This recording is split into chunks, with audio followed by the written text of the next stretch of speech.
안녕하세요. 어느새 입동이 지나서 겨울을 향해서 나아가고 있습니다. 날이 제법 쌀쌀함이 느껴지는데요. 원주선언 그동안 이런저런 준비를 많이 했습니다. 온풍기도 들여놓아서 조금 있다가 벅담 온도가 좀 내려가면 온풍기가 또 자동으로 돌아가면 소리가 좀 날 것 같기도 하고요. 3일 전에는 선원 간판하고 전면의 썬팅 작업을 마무리를 했습니다. 먼저 한번 법회를 통해서 이런 디자인으로 간판과 전면 썬팅을 준비했습니다라고 말씀을 드렸었는데 그 내용 그대로 작업했고요. 생각보다 훨씬 그 예쁜 모습 그리고 근본경전연구회 한국붓다와다 불교가 지향하는 공부의 내용이 잘 드러났다라고 생각이 됩니다.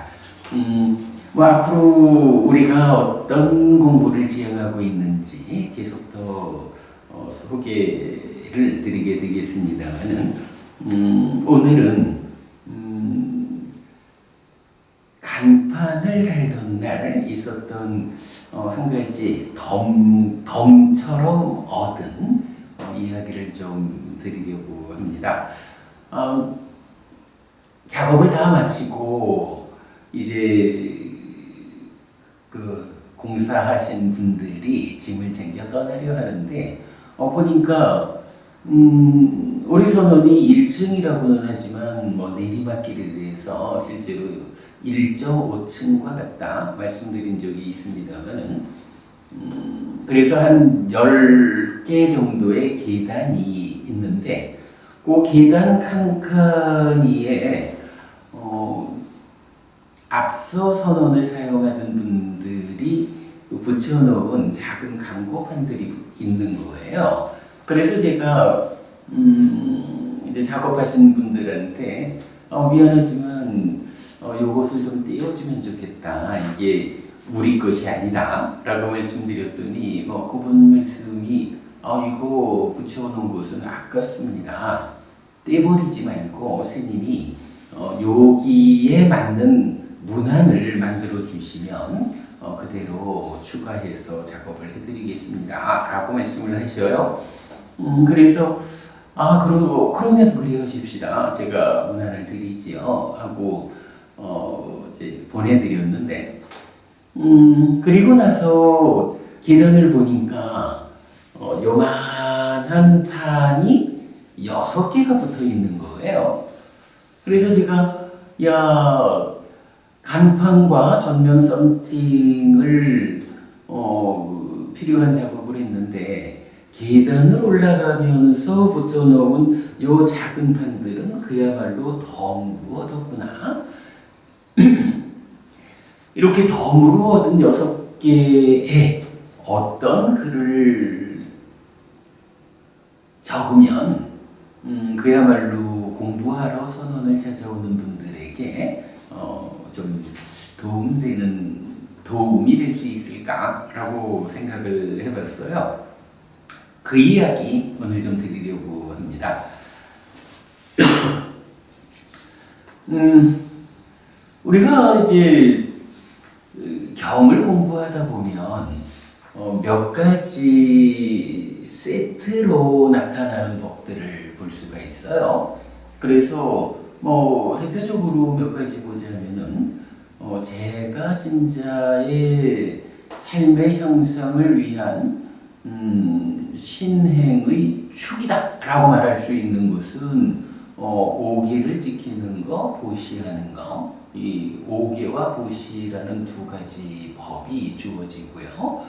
3가지로 말하자면 거기에 수행을 더해서 5계와 보시 그리고 수행이라고 하는 3가지 공덕행의 토대, 교리적으로는 공덕행의 토대 이렇게 정의가 됩니다만은 그냥 우리 세 가지 공덕행 이렇게 말해도 좋을 겁니다.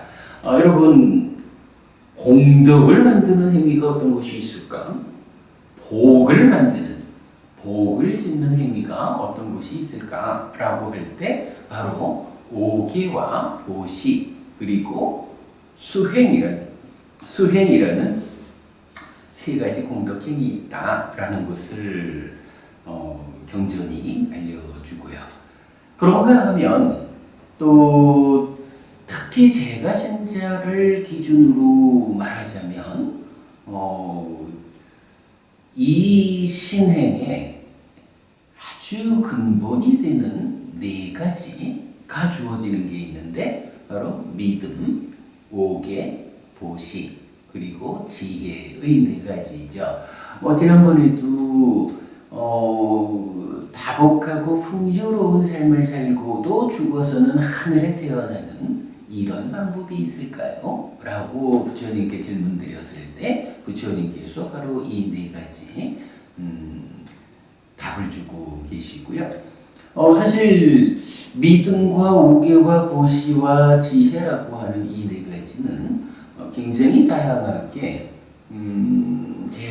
특히 제가 신자를 기준으로 하는 삶의 향상을 위한 공덕을 짓기 위한 그런 방법으로 제시됩니다.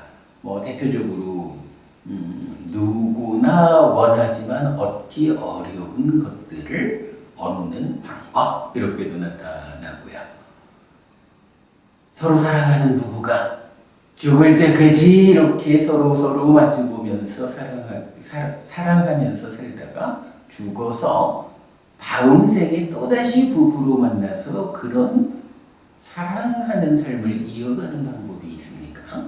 라고 할 때도 부처님 이 네 가지 법을 함께 하라 이런 답변도 주시고 다양하게 나타납니다.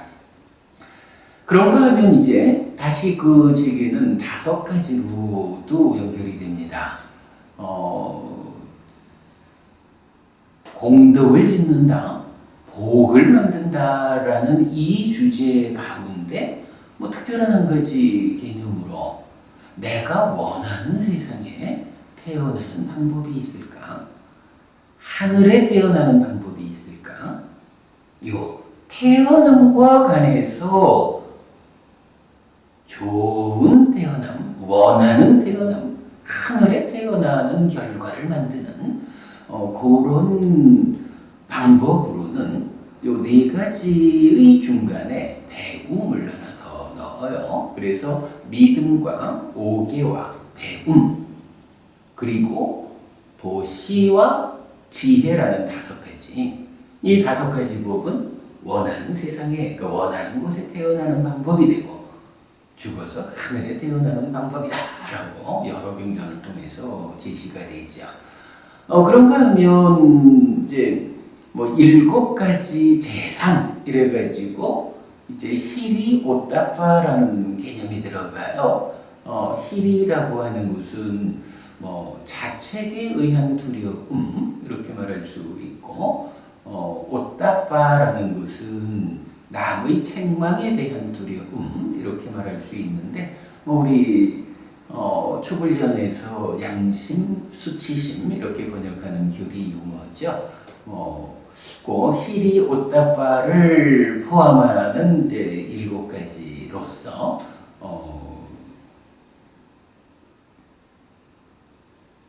복을 만드는 것으로의 재산이다. 이것이 당장 돈을 많이 벌어가지고 내가 부자요 이렇게 사는 것보다 훨씬 더 내 삶을 복되게 하고 행복으로 이끄는 그리고 죽은 다음에까지도 버려지지 않는 재산이다. 해서 이제 7가지가 주어지기도 하고 그렇습니다. 아마도 제가 이렇게 2가지거나 3가지거나 4가지거나 5가지거나 7가지거나 이렇게 주어지는 교리의 틀에서 어떤 한 가지를 선택할 수 있었다면 좀 이야기는 쉬웠을 것 같아요. 그런데 하필이면 계단에 붙어 있는 그 판이 6개인 거예요. 야, 그렇다면 5개도 아니고 7개도 아닌 6개의 짝으로 나타나는 교리를 어떻게 생각할 수 있을까라고 고민을 해봤는데 사실은 이제 이 부분에 대해서는 10년쯤 전에 제가 사전에 답이 하나 있었어요. 그때 막 공부를 시작하던 무렵입니다만은 그래도 경을 보는 입장에서 보면 제가 신자의 삶의 중심에는 믿음과 오개와 보시가 있다. 그리고 지혜라는 것이 더 높은 삶으로 이끄는 것이다. 그런데 이 지혜라고 하는 것이 그냥 생겨나는 것은 아니지 않는가. 지혜는 사띠와 삼매라고 하는 2가지 기능 또는 힘이 도와줄 때, 또는 사띠 사마디 빠냐 라는 3가지가 짝을 이루어가지고 나타나는 것이 아닐까.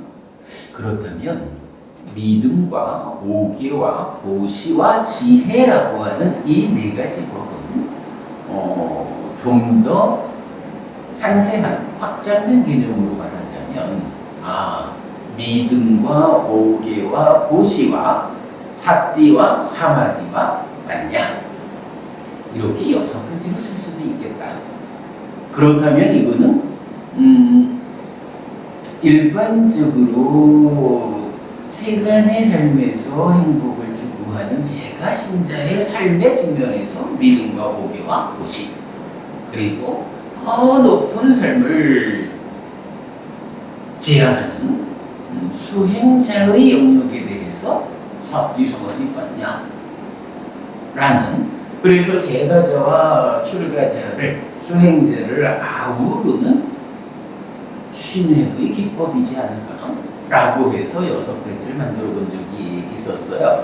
그래서 우리 부산 해피법당에 부처님을 모시고 있는 단이 보면, 그러니까 단이 있는데, 부처님이 앉아 계신 단이 있는데 그 단에 6글자를 적어놨어요.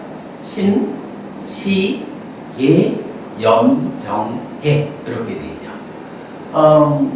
우리가 보통은 믿음과 오계, 즉 계와 고시 이렇게 순서를 잡지만, 또 이제 경에 따라서는 시계 생천, 보시와 오계와 생천, 하늘에 태어남, 이런 순서를 보여주기도 하기 때문에 일반적으로 교리체계에서는 이렇게 시, 계, 생천, 보시, 오계, 하늘에 태어남, 이런 식의 순서를 말하기도 하죠. 그래서 그 순서에 맞춰가지고 믿음, 신이죠. 오계, 믿음, 신, 보시, 시, 오계, 계, 그리고 사띠, 염, 사마디, 정, 빠냐, 해, 이렇게 6글자로 부처님이 앉아 계신 단을 새겨 놓았거든요. 그래서 원주 해피선언을 준비하는 과정에 간판을 달고 전면 선팅을 하고, 그리고 작업을 다 마쳤다고 생각을 했는데 작업하신 분들이 힌트를 주셔가지고 덤으로 그 계단에 붙어있는 이 판에다가 6가지를 순서대로 적을 수 있게 되었다, 이런 거지요. 그래서 신, 시, 계, 염, 정, 해의 6단계를 계단 오르는 데에 가서 이제 디자인을 하고 왔어요. 근데 제가 좀 재밌는 방법을 생각했습니다. 마침 계단 오르는 자리에 붙이는 거기 때문에 제가 제가 좀 표현을 이렇게 했죠. 제일 아래부터 첫 걸음, 신, 빨리어로 샀다죠. 그래서 믿음. 한 칸을 건너서 두 걸음, 시, 빨리어로 다나. 그리고 보시인데 그냥 뭐 우리말 개념으로 배품 이렇게 적어볼까요? 그 다음에 또 한 칸 건너서 세 걸음에서는 개, 빨리어로 실하죠. 그리고 뭐 오개 이렇게 적지 않았습니다. 그냥 우리말로 질서라고 적었습니다. 뭐 제가 늘 개를 말할 때, 오개를 말할 때, 우리 삶이 퇴보로 이끌리지 않고 향상으로 이끌리는 삶의 질서가 있다. 이렇게 질서 있는 삶을 살아갈 때 나의 삶이 퇴보로, 지옥으로 이끌리지 않고 향상으로, 하늘로 이끌린다. 이것이 개의 의미다 라고 강조하고 있는데 그런 의미 담아가지고 세 걸음은 개, 신라라고 하고 질서라고 적었습니다. 그리고 또 한 칸 건너서 네 걸음에서는 염이죠. 사띠. 사띠에 대해서는 물론 뭐 알아차림, 마음챙김 이렇게 직접 번역을 할 수 있지만 저는 눈뜸이라고 적었어요. 조금 이따 설명드리기로 하고 눈뜸. 그리고 또 한 칸 건너서 다섯 걸음에서는 정, 사마디, 그리고 쉼이라고 적었어요. 휴식, 쉼. 그리고 또 한 칸 띄어서 이제 마지막 여섯 걸음에서는 해, 빰야, 그리고 빛이라고 적었습니다. 여기 이제 뭐 이런 이야기죠. 선원에 들어오려면 계단을 한 10칸 이렇게 올라와서 들어와야 되는데 그 계단의 아래쪽서부터 첫 걸음, 선원에 올라오는 첫 걸음, 부처님 계신 자리로 공부를 찾아서 올라오는 첫 걸음은 믿음입니다. 샀다, 빨리어로 샀다죠. 뭐 이거는 뭐 달리 할 말이 없어요. 그냥 믿음이에요. 믿음이 뭔가요? 성스러운 제자는 열애의 깨달음을 믿는다 라고 해서 열애부덕, 아라한, 정등가, 명행적, 선서, 세간해 이렇게 해가지고 부처님의 특성을 설명하는 9가지 이름이 있죠. 그래서 이러한 9가지 이름으로 부처님을 믿는다라는 건데 그냥 쉽게 말하면 우리가 늘 말하는 거죠. 부처님은 완전한 깨달음을 성취한 분이다. 그래서 완전한 깨달음을 성취한 부처님에 의해서 설해진 이 가르침은 완전한 가르침이다. 그래서 제자인 우리는 배워 알고 실천하면 된다. 그러면 가르침이 가지는 위력에 의해서 부처님이 제시하는 그러한 삶이 나에게서 실현된다. 이런 이야기죠. 이건 그대로 믿음 말고 다른 말로 굳이 바꿀 이유가 없을 것 같아요. 두 번째 걸음은 시입니다. 도시의 시, 다나라고 되죠. 도시라는 거는 이제 기본적으로 베푸는 일이지요. 경은 굉장히 다양하게 누구에게 보시해야 하는가? 어디에 하는 보시가 커다란 결실을 맺는가? 어떤 보시들이 있는가? 다양하게 아주 구체적으로 보시를 어떤 것으로 해야 할까? 어떤 마음을 가지고 보시를 해야 할까? 아주 구체적으로 설명해 주는데 뭐 그 부분 뒤에 우리가 공부해 나갈 거고요. 어쨌든 뭐 이렇게 보시, 시라는 것은 베푸는 일이다. 그래서 베품 이렇게 정리했고요. 세 걸음에 가면 이제 기입니다. 시라. 방금 설명드린 대로 이렇게 우리가 어떠한 삶의 질서를 가질 때, 이 질서에 기준된 삶을 살아갈 때 삶이 퇴보로 이끌리지 않고 향상으로 이끌릴까? 특히 계라는 것의 의미가 100% 지켜내야 하는 이렇게 받아들이기에는 조금 어려움이 있어요. 만약에 5계를 지키지 않으면 불교 신자가 아니다 라든가 불교 신자로서 살아가기 위해서는 5계라는 자체가 불필요하지 않을까? 어떻게 5계를 다 지키면서 살아갈까? 뭐 이제 다양한 주장들이 있을 수 있는데 이때 이제 우리가 명확히 알아야 하는 것이 그거죠. 뭐 100% 지킬 때만 5계가 의미를 갖는다 이렇게 보지 않고 5계라고 하는 삶의 질서가 있다. 이 질서에 내 삶의 기준을 둔다. 그래서 이 기준에 입각한 삶을 통해서 퇴보로 이끌리지 않고 향상으로 이끌린다. 지옥 떨어지지 않고 하늘에 태어나는 그런 힘을 얻는다. 그런데 살다 보면 특히 제가자의 입장에서 더 예민하죠. 살다 보면 5계를 하나도 어긋나지 않고 살아가는 것은 참으로 어렵지요. 그럴 때 어떻게 해야 하나요? 나는 5계를 삶의 기준으로 삼은 사람입니다.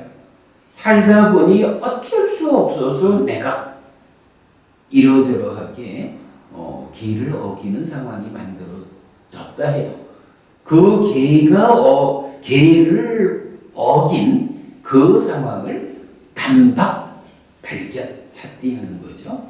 단박 알아차려가지고 아이고 내가 5계를 어겼구나. 이 5계를 어겼다라는 것은 그만큼 내 삶을 퇴보로 이끄는 힘이 된다. 내가 빨리 5계를 지키는 삶이라는 이 기준으로 되돌아와서 향상으로 이끌리는 힘을 더 강하게 함으로써 퇴보로 이끌리는 그 힘을 상쇄하고도 하늘로 나아가야겠다. 이런 마음으로 단박 계를 어겼음을 발견해서 5계를 지키는 삶으로 내 삶을 되돌리는 여기에 5계의 의미가 있다라는 부분 우리가 정말 놓치지 않아야 하고요. 자, 그 다음에 이제 염정해 사티 사마디 빠냐가 있는데 뭐 그냥 그 번역을 하자면 섭디 염으로 중국 사람들이 번역을 했고 우리는 알아차림이라든가 마음챙김이라든가 이렇게 다양하게 번역을 하고 있고요. 사마디 삼매죠. 뭐 그대로 삼매라고 번역하고 있죠. 우리말로도. 그리고 빠냐 지혜 해자로 번역했고 우리 지혜라고 말하고 있죠. 그래서 신식의 염정해를 믿음, 베품, 질서, 알아차림, 삼매, 지혜 이렇게 적어도 되겠지만 제가 좀 의도하는 바가 있어서 그 내용을 구체적 의미를 좀 적용했죠. 제가 이제 그동안 몇 번 그 5가지 기능이 믿음, 정진, 사티, 사마디, 빠냐죠. 이 5가지 기능의 개념을 설명했어요. 상류자니까야 첫 번째 상류자의 80번째 경이 빠쪼따 수땅 빗경이죠. 빗경이죠. 빗경에서는 이제 이런 질문을 하죠. 부처님한테 세상에서 무엇이 눈뜸입니까? 세상에서 무엇이 빛입니까? 이렇게 질문을 해요. 그때 부처님 답변이 세상에서 사띠가 눈뜸이다. 그리고 세상에서 만약 지혜가 빛이다. 이렇게 말씀하시거든요. 이제 그 의미가 뭐냐 하면 사띠를 한다. 알아차린다. 마음 챙긴다. 어떻게 말해도 좋습니다. 그런데 사띠라고 하는 것이 무엇냐라고 하면 내 마음의 현재를 발견하는 기능 또는 힘이다. 이렇게 제가 설명드리고 있는데 이런 거예요. 우리가 보통 몸과 말과 마음으로 신구의 삼업 이렇게 말하죠. 행위를 해요. 그런데 살다 보면 사실은 내가 어떤 일을 하고 있는지 스스로 알지 못하고 행위를 하고 있다. 업을 짓고 있다. 라는 경우를 우리가 많이 보죠. 사실 잘 생각해 보면 더더군다나 우리가 공덕이라는 개념, 복이라는 개념, 내가 지금보다는 훨씬 더 향상으로 이끌리는 삶을 살리라. 나는 지금보다는 앞으로 갈수록 괴로움은 줄어들고 행복은 늘어나는 삶을 살다가 죽은 다음에는 하늘에 태어나리라. 이렇게 삶에 대한 지향을 명확히 하고 목적을 가지고 삶을 본다면 신구의 삼업, 몸과 말과 마음으로 행위하는 데에 있어서 사실은 굉장히 조심해야 되거든요. 내가 지금 이런 행위를 하는데 이 행위가 행복을 만드는 선업일까? 괴로움을 만드는 악업일까? 그래서 이 행위의 결과가 나를 퇴보로 이끌까? 향상으로 이끌까? 이 부분에 대해서 잘 가늠해 가면서 살아야 한다. 라는 필요성을 말할 수 있게 됩니다. 사실은 경에서도 제어라거나 단석이라거나 여러 가지 표현을 통해서 우리 삶이 늘 발견되어야 한다. 내가 지금 이렇게 몸을 움직여서 행위하는 거, 내가 지금 이렇게 말을 통해서 행위하는 거, 내가 지금 이렇게 머리의 마음으로 행위하는 것, 이러한 지금 나의 행위들이 그 결과로서 행복을 만드는 것일까? 괴로움을 만드는 것일까? 이거 잘 발견해가지고 잘 가늠해서 이러한 행위를 할 것인가? 하지 않아야 할 것인가? 판단해가지고 행위해야 한다. 이게 사실은 사띠라는, 그러니까 사띠가 가지는 근본적인 의미라고 해야 되죠. 사실 우리가 개념적용 통해서 사념처 수행을 알고 있죠. 사띠라고 할 때 이 사띠를 힘있게 하는 수행 하면은 사념처 수행이잖아요. 신수, 신법, 사념처 이렇게 다 알고 계시는 건데, 이러한 그 신수, 신법, 사념처 수행을 경전이 정의하는 바에 의하면 그 중심에 수행의 테크닉이 지시되어 있거든요. 아따 삐 삼바자노 사띠마라는 건데 거꾸로 해석해야 되죠. 사띠마라는 것이 뭐냐 하면 사띠를 가진 자는 이런 얘기거든요. 그러니까 사띠하는 이런 이야기예요. 지금 내가 수행을 하든 일상의 삶을 살든 사띠를 가진 자야. 즉 사띠하면서 살아가는 자야. 요런 이야기죠. 사띠하면서라는 것은 바로 방금 말씀드렸듯이 내가 지금 몸과 말과 마음으로 하는 이 행위가 지금 몸과 말과 마음으로 내가 하는 행위를 내가 지금 아는 거예요. 내가 지금 이렇게 몸을 움직여서 행위하고 있구나라고 나의 상태를 내 스스로 발견하는 것. 내가 지금 말을 통해서 이런 행위를 하고 있다라고 내 스스로 나의 행위 상태를 발견하는 것. 내가 지금 마음으로 이런 생각을 하고 있구나라고 나의 행위 상태를 스스로 발견하는 이런 힘, 이런 기능이 사띠거든요. 그러니까 사띠마, 사띠를 가진 자, 사띠하는 자라는 것의 의미는 바로 이렇게 지금 내가 몸과 말과 마음으로 어떤 행위를 하고 있는지 발견하는 사람이다. 지금 행위를 발견하고 있다라는 거죠. 그러면 이제 거기에 이어서 앞에 있는 삼바자노라는 것은 뭐 지혜의 일종 이렇게도 해석이 되고 보통은 이제 바른 암해서 정지라고도 설명하는 용어인데요. 바르게 한다라는 것이 어떤 의미겠어요? 내가 지금 발견했거든요.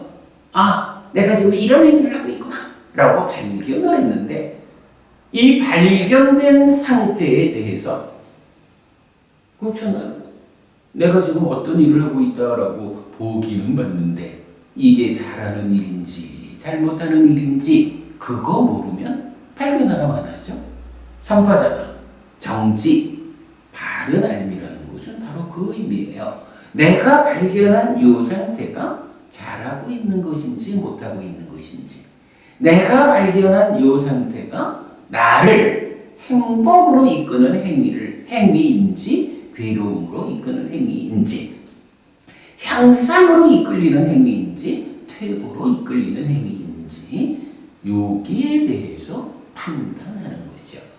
그래서 삼파자는 옳고 그름의 판단 이렇게 되는 거고 이때 이제 우리가 또 하나 봐야 되는 것은 그러면 어떤 기준에 의해서 나의 행위를 옳다 그르다 판단할 것인가 라고 할 때 사실은 그래서 5가지 기능의 출발에 믿음이 있는 거예요.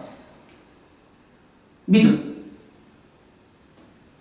부처님께서 완전한 깨달음을 성취하셨고 완전한 깨달음에 의해서 알려주신 그 가르침은 완전한 가르침이어서 나는 그저 배워 알고 실천하면 된다. 그러면 가르침이 가지는 위력에 의해서 부처님이 지시하는 그러한 삶이 나에게서 실현된다. 이런 믿음이죠. 이 의미가 뭔가요? 옳다 그르다라고 판단할 때 사람에 따라서는 생명을 해치는 일에 대해서도 전혀 불편해하지 않는 자책하지 않는 사람도 있어요.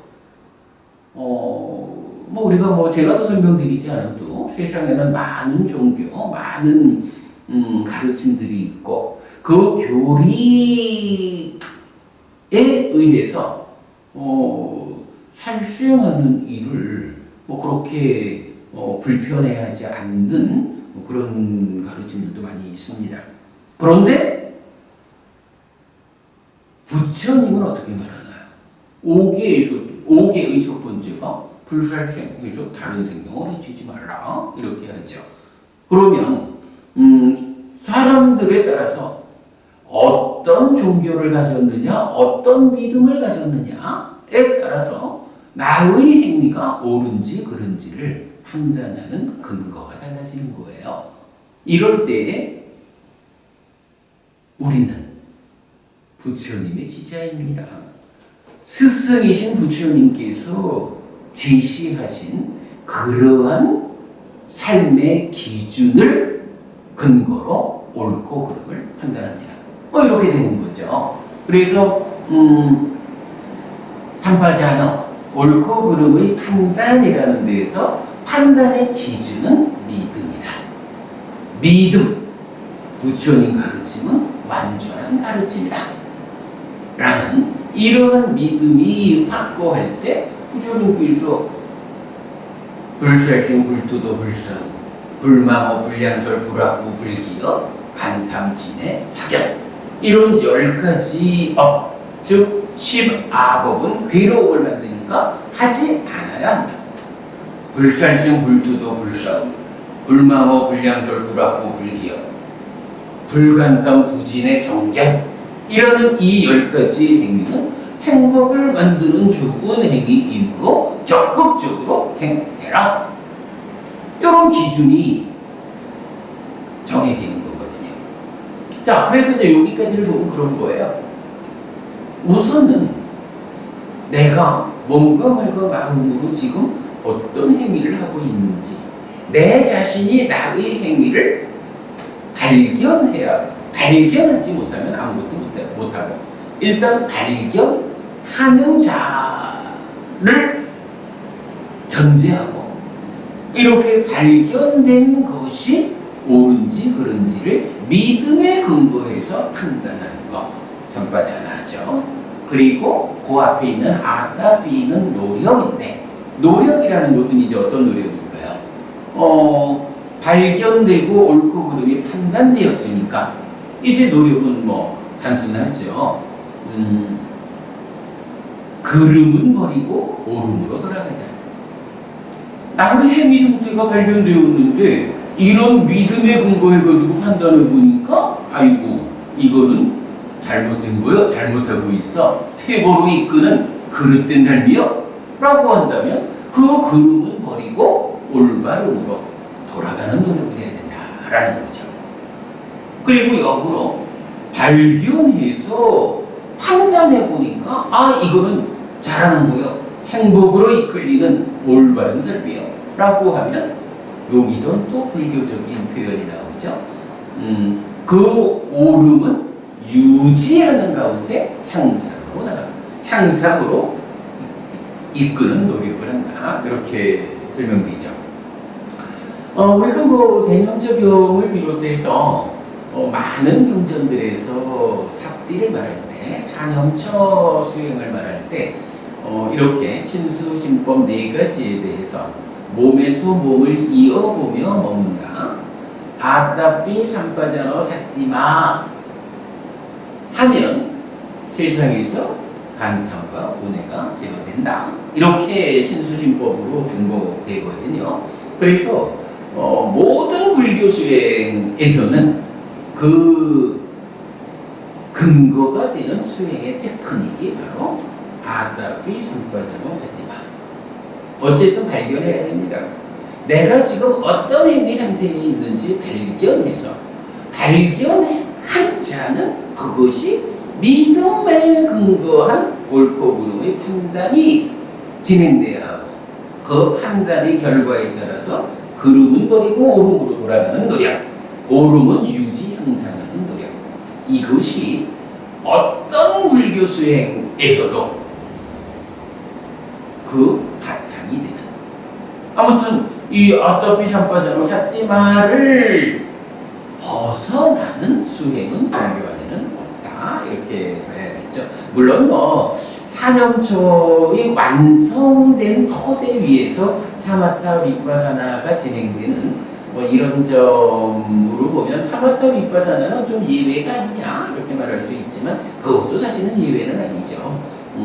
사념처가 완성됐다라는 이 완전한 삭디 상태에서 사마타 비파사나가 진행되는 거기 때문에 그 또한 이러한 발견과 판단과 노력이라는 이 수행의 체계는 벗어나지 않는다. 뭐 이렇게 말해야 되죠. 자, 이럴 때 이제 삿띠를 눈뜸이라고 부처님도 빠졌다 석당 빗경에서 세상의 눈뜸이 무엇입니까? 라는 질문에 대해서 삿띠가 세상에서 눈뜸이다 라고 말씀을 하신 거 바로 이런 의미가 되는 거죠. 근데 여러분 이게 중요해요. 내가 삶을 향상하자 라고 하는데 내가 지금 몸과 말과 마음으로 어떤 삶을 진행하고 있는지 어떤 업을 짓고 있는지에 대해서 내 스스로가 발견하지 못하면 내가 무슨 못된 짓을 하고 있어서 그 못된 짓의 결과로 내 삶이 얼마나 퇴보로 이끌린다 해도 내가 그거를 발견하지 못하면 어떻게 대응을 하겠어요?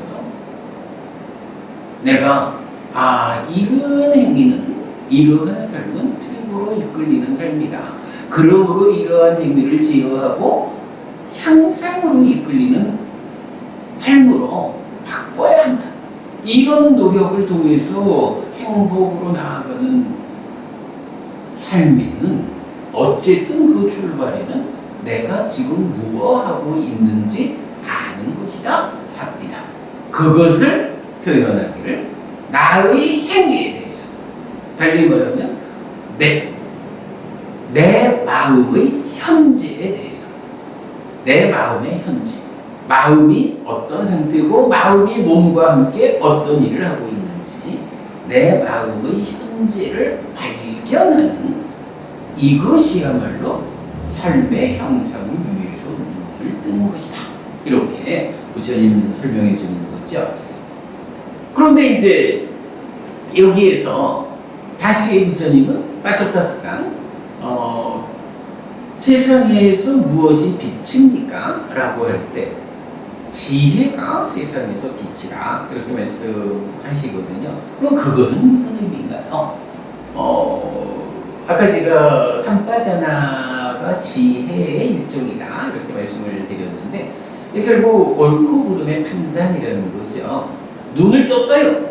삿띠 해가지고 내가 지금 이러한 상황이 있구나. 내 마음이 이런 상태고 마음이 몸과 함께 이런 행위를 하고 있구나 라고 발견했다. 눈을 떴다. 이럴 때 옳고 그름이 판단되어야 하잖아요. 근데 옳고 그름의 판단 기준이 믿음이죠. 믿음이 무엇하니? 바로 완전한 깨달음을 성취한 부처님의 가르침은 완전한 가르침이다 라는 것인데 그 완전한 가르침이라는 기준에 의해서 자, 눈을 떴으니까 이 눈뜬 성령이 무엇을 근거로 삶을 형상으로 이끌까? 라고 할 때 세상의 이치라고 말하는 거지요. 뭐 삼법인 이렇게 말하고 열애의 출현과 관계없이 출현 여부와 관계없이 세상에 존재하고 있는 사실인 거죠. 진리고 이치고 하는 것이 바로 무상고 무아라는 거죠. 부처님 가르침에 근거한 옳고 그름의 판단, 믿음에 근거한 옳고 그름의 판단이라는 것의 궁극의 기준에는 바로 삼법인 무상고 무아가 있는 거죠. 그럴 때 지혜라는 것이 무엇이냐 하면 자라남 줄어듦으로 이끄는 이렇게 표현이 되거든요. 여기서 바로 자라남 줄어듦이라는 것이 무엇이냐 하면 무상하다라는 것을 표현하고 있죠. 무상하고 불만족스러운 이것은 자아가 아니다 라고 해서 무상고 무아 삼법인이 설명되고 있거든요. 그래서 이제 지혜라는 것은 바로 눈을 떴는데 눈만 떴다고 볼까? 밝게 비춰주는 빛이 필요하다. 그 빛이 무엇이냐? 무상고 무아 삼법인으로의 지혜다. 이렇게 말하는 거죠. 요건 이제 달리 말하면 이런 거예요. 마음이라고 하는 눈이 있거든요. 이게 뭐 좀 전에도 말씀드린 거지만 그냥 뭔가 말과 마음으로 행위한다. 뭐 이것을 말하는 게 아니라 뭔가 말과 마음으로 행위하는 것을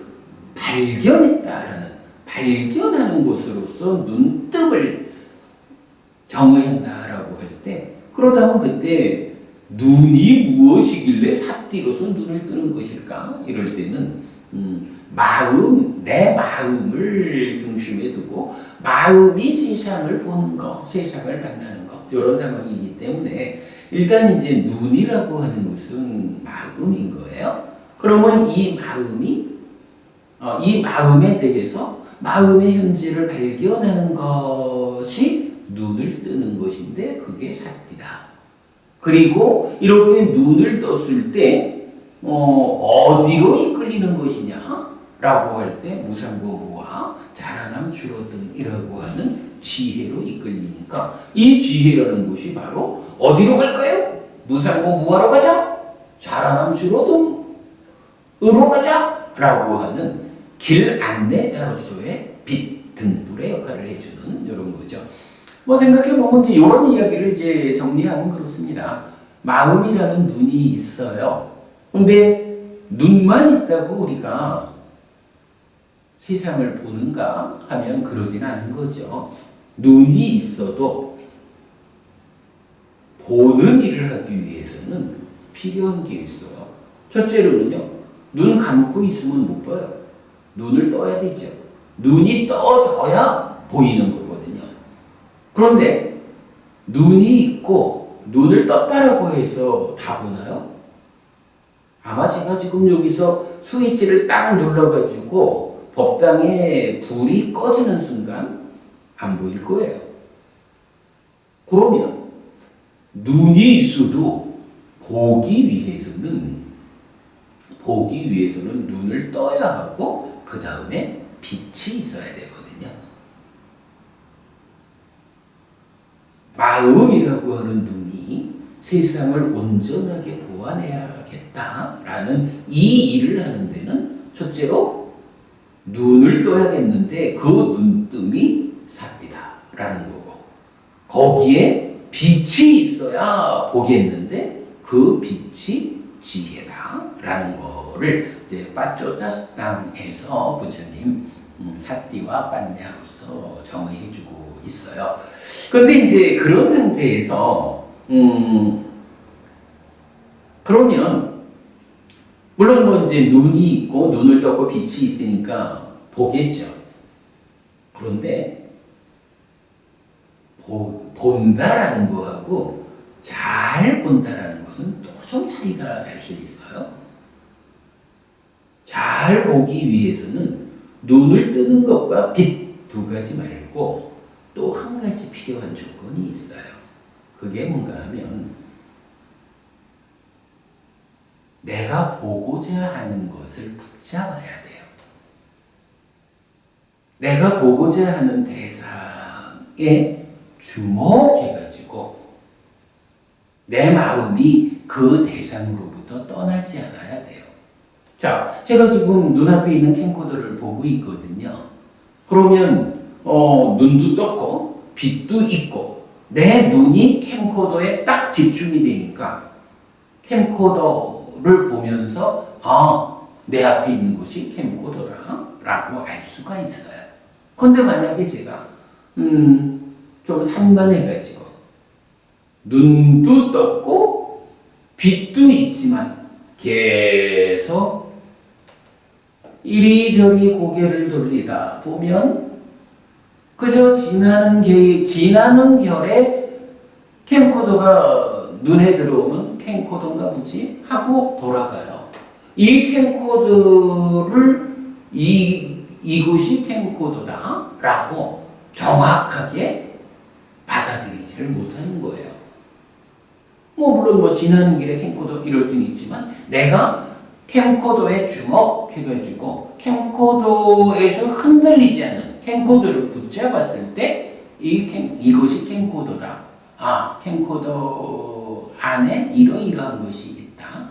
이것은 캠코더로서 이러이러한 조건 상태에 있다라고 캠코더에 대해서 정확하게 알 수가 있고, 캠코더의 어떤 문제 상황이 발생하면 이거 잘 보니까 이런 문제가 있구나 라고 그 상황을 발견해 가지고 캠코더를 수리할 수가 있죠. 그래서 캠코더라고 하는 하나의 대상을 온전하게 보완할 수가 있는데, 이게 이렇게 흔들리면 그냥 뭐 캠코더도 있네 이뿐이지 캠코더에 대해서 온전하게 알지 못한다.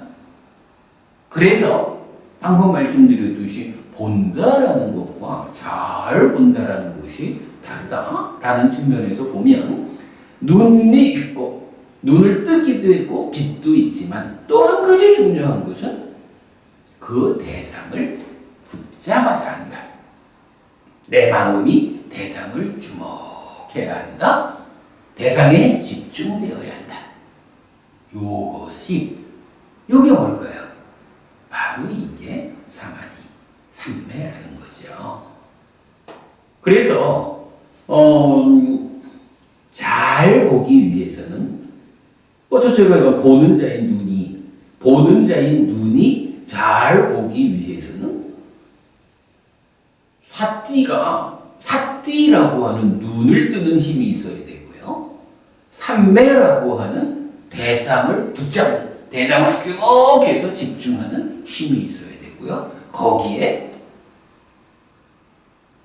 지혜라고 하는 빛이 제공되어야 하는 거죠. 이래서 마음이라고 하는 이 보는 자가 세상을 잘 모아가지고 삶을 향상으로 이끌자라는 이 일을 하는 데에는 눈뜸으로의 사띠, 집중으로의 삼매, 그리고 빛으로의 지혜, 세 가지가 필요하다. 그런데요, 사실은 이 사띠 사마디 빠냐라는 이 세 가지 기능을 이렇게 하나의 공동의 역할로 묶어서 이해하는 것은 정말로 중요해요. 이제 이 부분을 하여간 삼류다니까야 1번 삼류다의 80번경 빠졌다 숙당을 통해서 우리가 이해할 수 있는데, 니까야 좀 KR 우리 홈페이지에서 좀 찾아보시면 이 부분 제가 그림으로 그려가면서 좀 잘 설명드리는 동영상 보실 수 있습니다. 그렇게 보시면 좋겠어요. 자, 그런데 이제 여기서 마지막으로 한 가지 짚어야 되는 게, 아까 신시계 영정해를 계단에 6걸음으로 적으면서, 자, 첫 걸음 신, 샀다, 믿음. 두 걸음 시, 다나, 베품. 세 걸음 계, 신랑, 질서. 네 걸음 념, 사띠, 눈뜸. 다섯 걸음 정, 사마디. 그리고 여기서 집중이라는 말을 안 쓰고 제가 쉼이라는 말을 썼어요. 그리고 여섯 걸음 빠냐, 해, 빠냐, 빛, 이렇게 썼거든요. 물론 그래서 지금 제가 설명드리는 것이 이제 앞에 세 가지 말고 넷째, 다섯째, 여섯째 걸음에서 염정해, 사띠, 사마디, 빠냐, 이 세 가지 기능 또는 힘을 왜 눈뜸과 쉼과 빛이라고 나타냈을까 하는 그 부분인데, 지금 제가 이런 마음이 잘 보기 위해서는 눈을 떠야 하고 대상을 붙잡아야 한다, 주목해야 한다, 집중해야 한다, 그리고 빛이 필요하다, 이렇게 말을 했는데, 그렇다면 다섯 번째 걸음인 삼매는, 사마디, 삼매는 집중이라고 적어야 되는데 왜 쉼이라고 적었을까? 하는 요 부분을 마지막으로 설명드리려고 합니다. 48번 상류다가 기능 상류다고요. 그 중에 9번째 경이 분석경 1번 이래 되는데 믿음, 정진, 사티, 사마디, 빠냐 5가지 기능에 대해서 부처님께서 용어 정의 해주시는 경전이거든요. 전체적인 내용은 따로 보기로 하고요. 이 자리에서는 삼매, 사마디에 대한 부처님의 정의만을 좀 보도록 하겠습니다. 까따 먼저 비과에 사마디들이양 해가지고 비구들이요. 삼매의 기능은 무엇인가? 무엇이 삼매의 기능인가? 이렇게 말하고 있어요. 이때 보면 이다 비카베 아리아사와코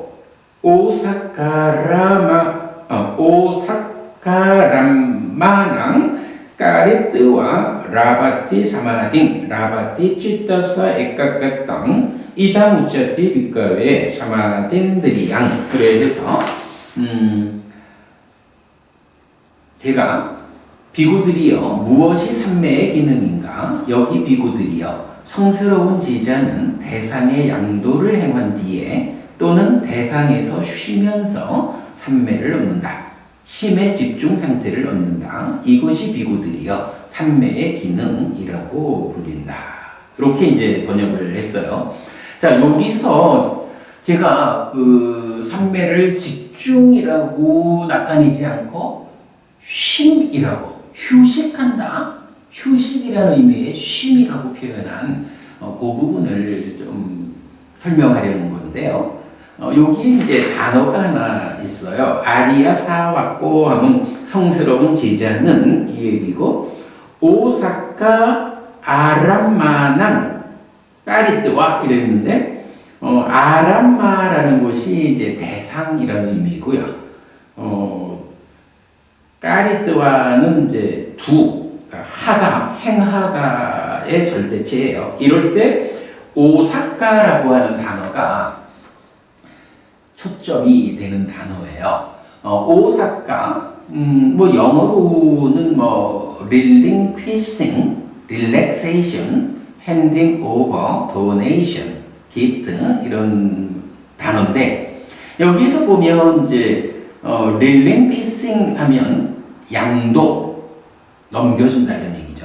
양도, 넘겨줌, 포기, 쥔 손을 늦춤, 손을 놓음 이런 이야기이고 그런가 하면 relaxation 하면 즐거운 일을 하면서 취하는 휴식 이렇게 이제 의미를 가지지요. 이 하나의 단어 오사카람마낭 요 단어가 대상을 말하면서 오사카라는 단어가 이렇게 양도 또는 휴식 두 가지 의미를 가지는 거예요. 그래서 양도라는 의미로 보자 하면 성스러운 제자는 대상의 양도를 까리뜨와 행한 뒤에 삼매를 얻는다. 심의 집중 상태를 얻는다. 이렇게 번역이 될 수 있고요. 아니면 이거를 relaxation, 휴식으로 번역을 하면 성스러운 제자는 대상에서 쉬면서 삼매를 얻는다. 심의 집중 상태를 얻는다. 이렇게 번역될 수가 있는 거예요. 삼매라는 기능이. 그러면 이제 이게 대상의 양도를 행한 뒤에 삼매를 얻는다. 이렇게 보는 것이 옳을까? 아니면 대상에서 쉬면서 삼매를 얻는다. 이렇게 보는 것이 옳을까 하는 건데 사실 저는 이 두 가지가 연결된 하나의 의미다. 우리가 보통 중의법 이렇게 말하죠. 하나의 단어가 이중적 의미를 가지는 이런 경우죠. 여기서 이제 대상의 양도를 행한다라는 것이 무엇이냐면, 자, 사념초 수행 아니면 아나빠나 사띠, 들숨 날숨에 대한 사띠 수행 이렇게 보면 여기서 기본이 뭐냐 하면 바로 지금 말씀드린 아따피 삼바자노 사티마 하는 거예요. 이렇게 하는 거죠. 내가 지금 호흡 수행을 한다 라고 하면 첫째, 사티마. 사티를 가진 자, 사티한다 라는 의미가 뭔가요? 내 마음이 지금 호흡을 보고 있는가? 호흡 수행하는 분이 당연히 호흡을 보고 있어야죠. 호흡을 붙잡아야죠. 내 마음의 현재 상태가 호흡을 붙잡고 있는가? 요거 발견하는 거거든요. 그래서 호흡을 붙잡고 있는지 발견하고 나면 그 다음에 삼파자나 옳고 그름을 판단하고 그래서 아따삐 그름은 버리고 오름으로 돌아가고 오름은 유지 향상하는 노력을 한다 이건데 자 딱 보니까 내 마음이 호흡을 붙잡고 있다 이런 상태는 어떠겠어요? 호흡 수행을 하는 사람에게는 억만금을 갖다 준다 해도 오직 호흡만이 올바른 대상이고 나머지는 다 틀린 것이다 라는 것이 사념초 수행이 제시하는 옳고 그름의 판단 기준이거든요. 그러면 발견, 삿띠, 눈을 떠서 보니까 내 마음이 호흡을 붙잡고 있는 거예요. 그러면 어때요? 이거는 기준에 맞아 잘하고 있어 옳은 거야. 그러면 이때는 어떻게 적용되나요? 그러므로 호흡을 붙잡은 요 상태를 유지하면서 더 높은 수행으로 나아가라. 이렇게 호흡을 붙잡은 상태에서 대응을 하는 거죠. 그런데 딱 마음의 현재를 발견해서 보니까 호흡을 놓쳤어. 머릿속으로 다양한 생각을 하고 아니면 아이고 아파요 하고 몸에 어떤 통증을 보고 있거나 다양하게 호흡을 놓치고 다른 일을 하고 있을 수 있죠. 그러나 요거 내가 지금 호흡을 놓치고 다른 어떤 것을 하고 있다라고 발견하지 못하면 사실은 수행은 끝이죠. 그래서 사띠 눈 뜨는 일로부터 시작하는 거거든요. 그게 발견해서 보니까 놓친 거예요. 그러면 삼바자는 판단이 들어가야죠. 호흡 수행을 할 때는 억만금을 준다 해도 호흡만이 옳고 나머지는 다 틀려. 요런 판단이 명확하게 작용을 하면 이때는 어때요? 틀렸잖아. 그름은 버리고 오름으로 돌아가는 노력을 하자 라고 해서 보통 우리가 이제 수행해서 그래야겠죠. 사띠 원이치, 사띠 원이치, 망상 원이치, 망상 원이치 이런 식으로 지금 내 마음이 호흡을 놓치고 망상을 하고 있다라고 발견해가지고 호흡으로 뒤돌리는 망상 원이치 이런 식으로 이제 설명을 하죠. 보통은 이게 이런 아따피 삼바자노 사티마라고 하는 경전이 제시하는 수행의 테크닉으로 설명을 잘 안 하죠. 보통의 수행자가 그냥 어떻게 하냐 하면 잡념에 떨어졌다 망상하고는 뒤돌아와 망상 때려주고 호흡으로 돌아와 아니면 배로 돌아가 이런 식으로 말을 하죠. 그러나 그게 이제 이런 경전에 입각한 교리적 이해로 보면 바로 마음의 현재를 발견해서 틀렸어. 그러므로 호흡으로 돌아가야 돼. 발견, 틀렸어. 그름은 버리고 오름으로 돌아가는 노력. 요 과정이 망상 원이치 이런 개념이거든요. 그럼 이제 여기서 요런 노력을 우리가 이렇게 말할 수 있죠. 발견해서 보니까 대상이 호흡이 아니고 다른 거예요. 그러면 다른 대상은 놓아주고 호흡으로 돌아가자.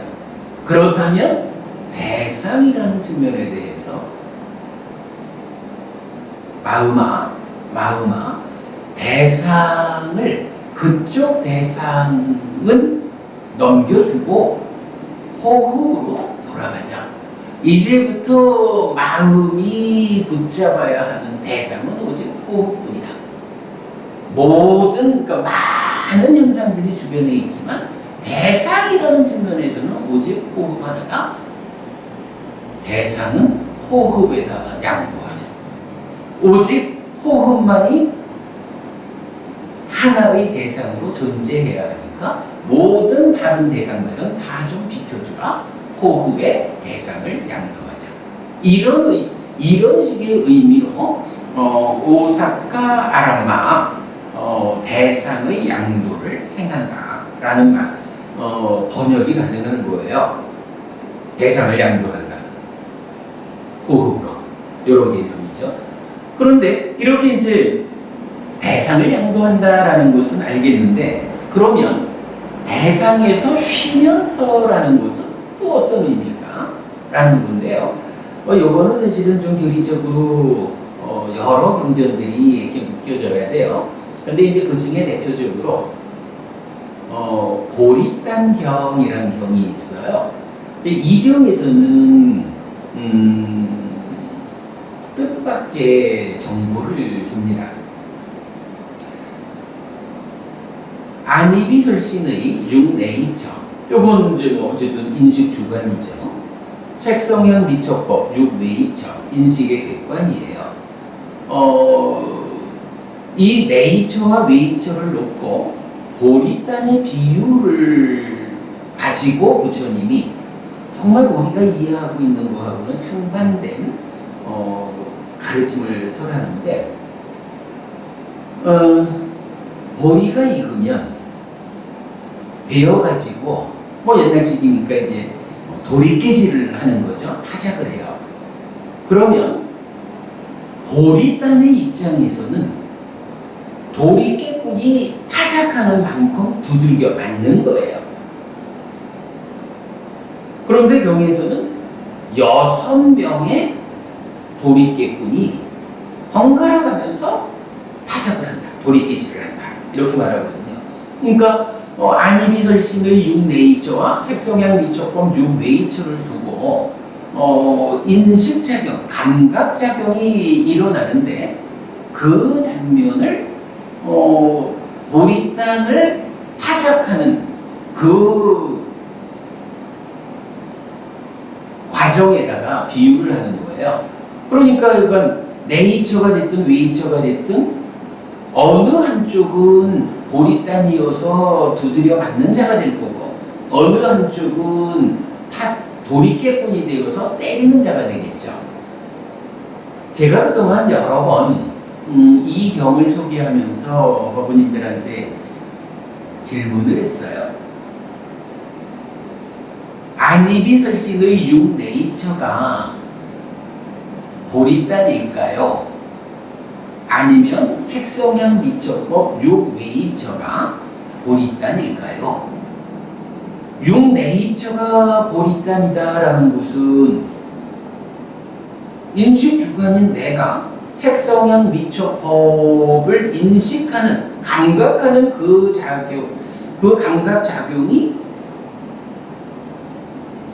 듣고 보고 냄새 맡고 맛보고 느끼고 인식하는 이 6가지 감각 작용 내내 네이처가 보리단이다라는 것은 색성향 미처법한테 인식주관인 내가 두들겨 맞는다는 얘기고, 6웨이처가 보리단이다라는 것은 그야말로 색성향 미처법이라는 대상들을 놓고 내가 색은 안으로 때리고 눈으로 때리고 소리는 귀로 때리고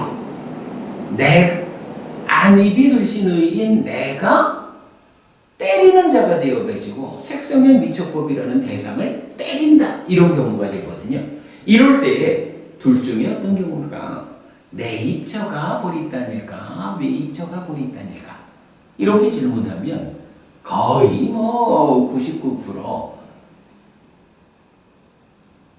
웨이처 색성향 미처법이 보리단이어서 인식 주관인 내가 보니까 내가 보고 듣고 하는 쪽으로 때리는 자가 나고 외인처가 맞는 자다. 이렇게 답변을 해요. 먼저 아무래도 그게 뭐 일반적으로 우리가 이해할 수 있는 삶의 이해겠죠. 그런데 보리단경에서는 거꾸로 말을 해요. 부처님께서는 안이비설신의 육 네이처가 보리단이어서 두들겨 맞는다. 색성향 미처법이 도리깨꾼이어서 육 네이처라는 인식주관인 나를 때린다. 이렇게 말을 하거든요. 수행을 출발하는 최초의 이해거예요. 저는 그 수행을 설명하는 첫 자리에서 바로 이 경을 설명해요. 그러면 이렇게 보리단경이 말하는 색성향 미처 법이 도리깨꾼이어서 안이비설신의 육네이처가 즉 내가 인식주관인 내가 보리단으로서 두들겨 맞는 입장이다라는 이 이야기는 무엇을 의미할까요?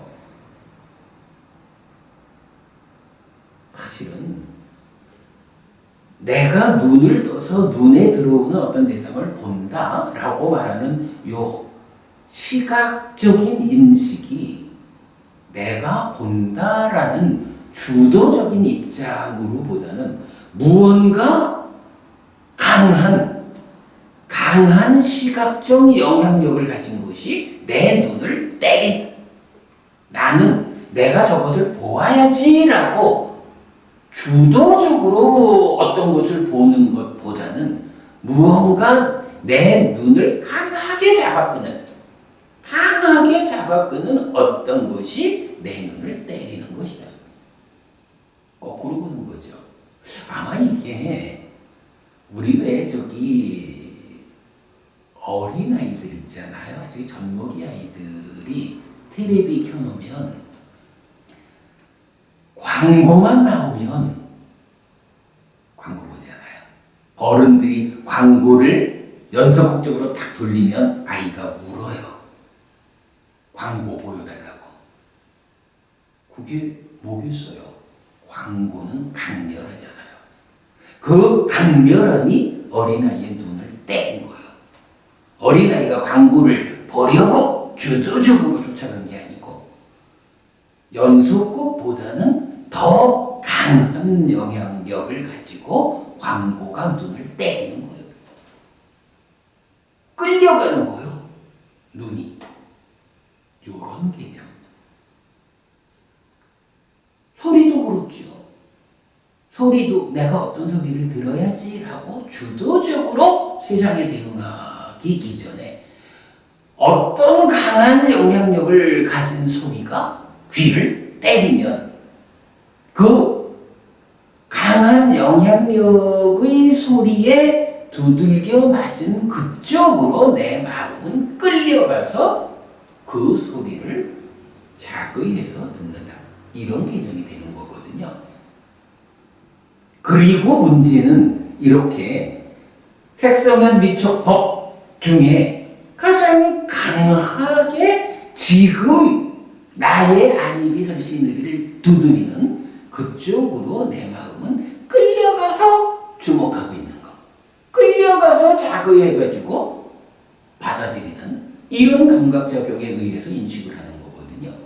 그리고 이러한 나의 주도적인 삶이 아니라 색성향 미촉법이라는 세상의 영향력의 세계에 끌려가서 감각하고 인식하는 이런 수동적인 삶은 나를 피곤하게 한다. 내 마음을 소진되게 한다. 이런 내용이에요. 보리단경 우리 아주 주목해야 됩니다.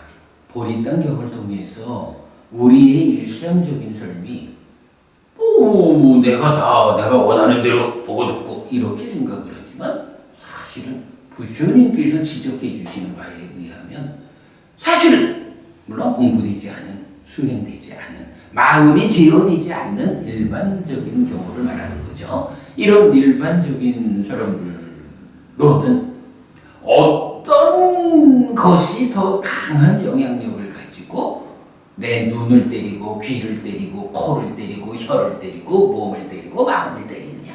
이것에 의해서 마음이 끌려다니는 거예요. 얼마나 바쁘게 끌려다니는지 모르는 그런 바쁘고 피곤한 삶을 살고 있는 거예요. 그런 것을 경전은 말하기를 마음이 소진된다라고 표현하고 있거든요. 이런 측면에서 이제 우리가 이해를 해보면, 자, 대상을 양도한다. 어디요? 호흡으로.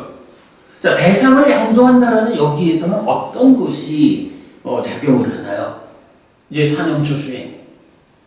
호흡에서 호흡을 이어보며 먹는다. 라고 할 때, 내 마음이 어떤 것이 보이든 들리든 끌려가지 않고, 내 마음이 주도적으로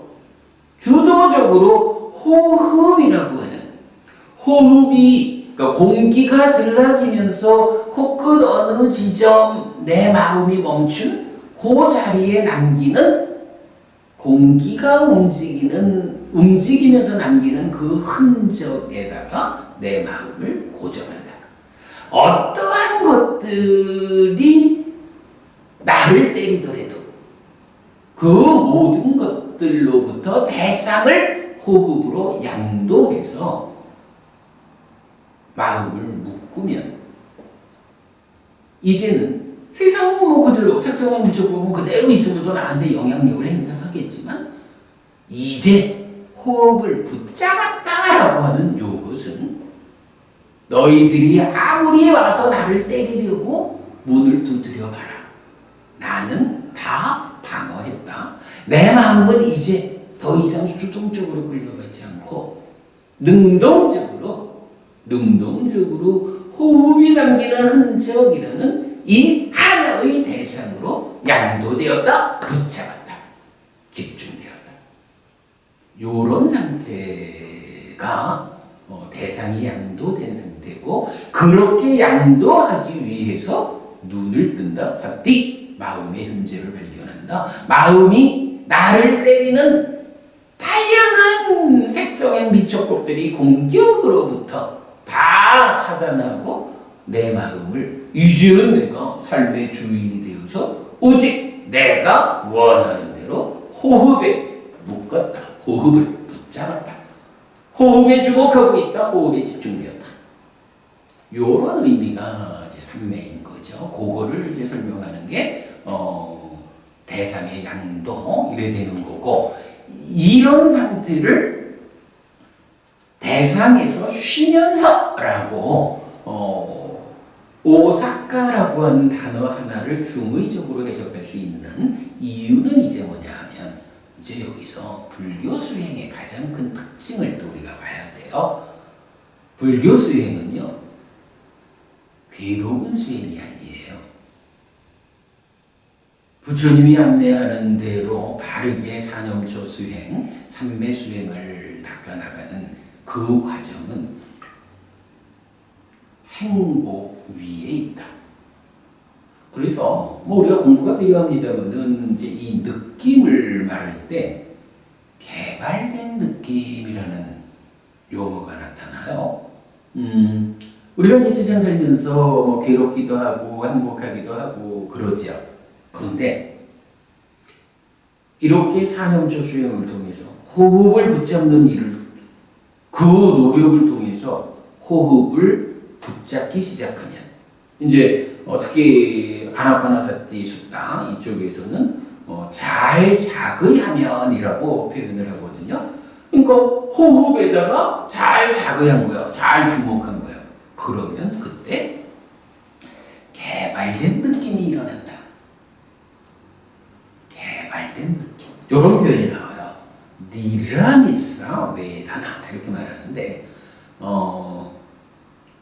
일상의 삶에서는 경험될 수 없는 뭐 이런 물질로 된 이런 세상을 세상을 감각하고 인식하면서 행위하는 일상의 삶에서는 경험될 수 없는 오직 관심을 내 안으로 돌이켜가지고 대상을 호흡이라는 하나의 내 안에 있는 하나의 대상으로 양도해가지고 마음이 잘 주목되었다, 잘 자극되었다, 잘 붙잡았다, 잘 집중되었다. 이럴 때에 그러한 집중의 효과로 내 안에서 생겨나는 전혀 새로운 느낌이 있다. 그 느낌을 니라미사 웨다나, 개발된 느낌이라고 한다라는 거예요. 그래서 이게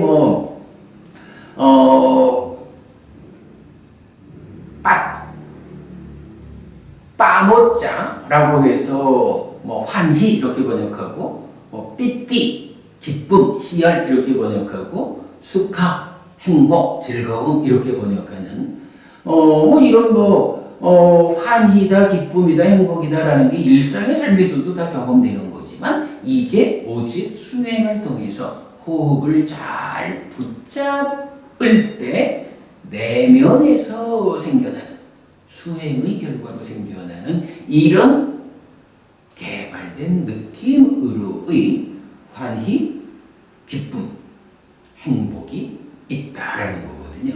그래서 물론 거기까지 가는 과정이 이제 우리가 좀 어렵죠. 그게 사실은 두들겨 맞는 일에 워낙에 익숙하고 눈 뜨는 일이 힘있지 못한 게 보통 사람들의 삶이다 보니까 이제 눈을 강하게 뜨고 아따 매장바장 사지 마 해가지고 호흡을 강하게 붙잡는 이런 일이 쉽지 않죠. 거기까지 가는 일이 참 어려운 일이죠. 수행의 출발 자리에서 거기까지만 일단 갈 수 있으면 수행자로서 자리를 잡을 수 있죠. 왜? 거기까지만 가면 아이고 세상에서 어떤 일을 해서 얻는 것보다 더 좋은 개발된 느낌으로의 환희, 기쁨, 행복이 생겨나는 걸요. 그래서 불교 수행은 행복 위에서 행복과 함께하는 수행이다. 여러분들 다 낯익은 표현이겠지만 초선의 상태를 말할 때 뭐라 그래요? 떨침에서 생긴 희화락. 제2선은 삼매에서 생긴 희화락. 제3선은 그 가운데 기쁨은 가라앉고 행복만 있는 느낌. 제4선은 그 행복마저도 떨림이요. 그것도 불필요해. 해서 행복마저도 가라앉고 이제 평정이라는 개념, 불고불락의 평정만으로 그 느낌이 경험되는 상태. 이렇게 말하잖아요. 이런 것이 다 이런 즐거움, 행복 위에서 전개되어가는 불교 수행의 불교 수행을 설명해주고 있는 거거든요. 이제 그런 측면으로 봐야 하는데, 이제 그러다 보니까 이제 이 오사카라고 하는 단어가 중의적으로 해석되는 타당성을 갖는 게 바로 대상을 양도하자, 호흡으로 집중되자라고 하면 그 집중되는 만큼 집중되니까 이제 그 호흡이라는 대상 위에 있게 되는 거예요. 내 마음이 대상에서라고 척격으로 이걸 이제 이해할 수가 있고, 그 대상을 붙잡아서 대상 위에 있는 그 상태가 어떤 상태냐라고 하니 보릿단경에서 말하는 사는 내내 색성한 미처법한테 두드려 맞고 그것도 그냥 맞나요? 쫓아가가지고 두드려 맞고 쫓아가서 두드려 맞고 하는 이런 피곤한 삶을 살 게다가 호흡을 붙잡았다라고 하는 호흡원대로 대상이 양도되었다라고 하는 요 상태가 되면 어때요? 이제는 더 이상 누가 나를 두드리려고 해도 내가 쫓아가서 맞고 요런 거 중지되고 내가 주도적으로 호흡이 남기는 흔적을 오직 붙잡으리라, 자극하리라, 집중하리라. 그래서 이 흔들리지 않는 마음으로 삼매에 들고 깨달음으로 나아가리라 라고 하는 그 상태가 준비되는 거거든요. 그러니까 그 상태는 어때요?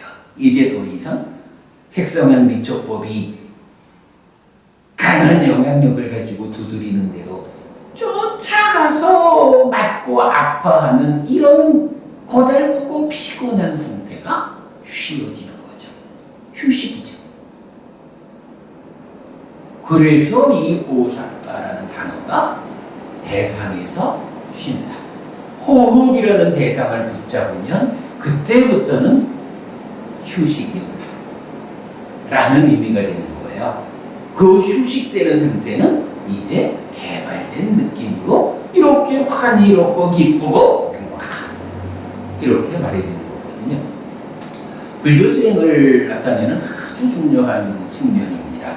그래서 제가 5걸음째의 삼매 이 내용을 뭐 아무래도 삼매는 기본적인 입장은 심의 집중 상태 이렇게 이제 설명이 되지만 그거를 좀 더 우리한테 와닿는 개념으로 적어보자 이래가지고 휴식을 말하는 쉼이라는 말로 적었어요.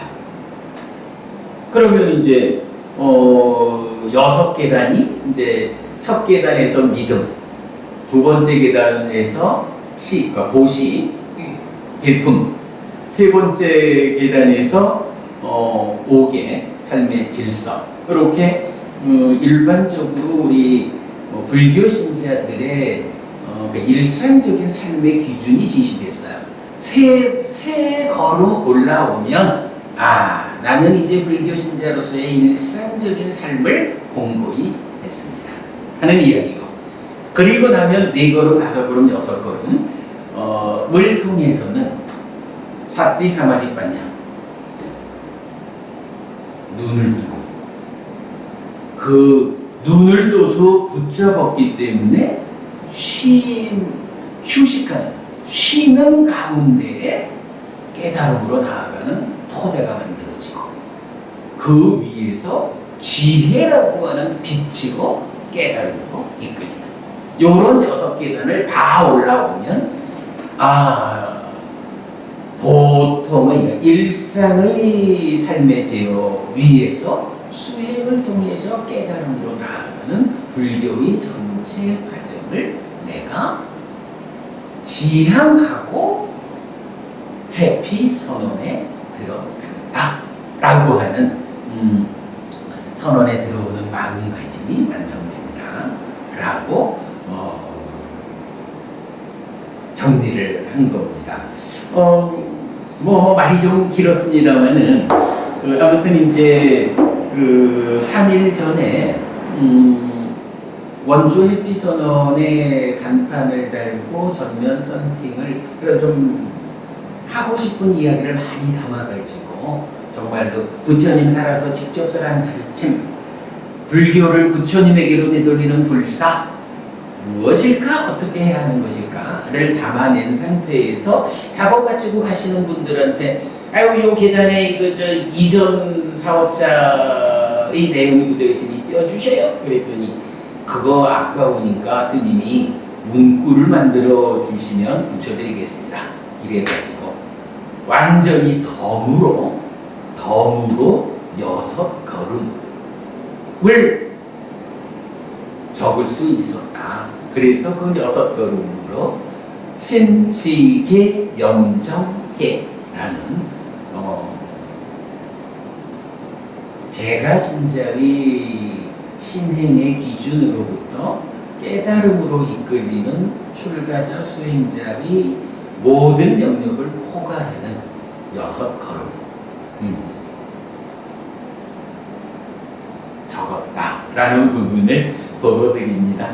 뭐 두서없이 말씀이 길었습니다만 여러분 그래도 우리 이렇게 신식의 영정해의 6걸음으로 일상의 삶을 퇴보로 이끌리지 않고 향상으로 이끌릴 수 있도록 잘 단속하는 위에서 틈틈이 수행의 시간을 할애해서 사티사마지판냐 영정해로서 삶을 더욱 힘있게 향상하는 일을 통해서 올바른 불교신자 삶의 향상을 실현하자 이런 말씀 드렸습니다. 이렇게 마치겠습니다. 감사합니다.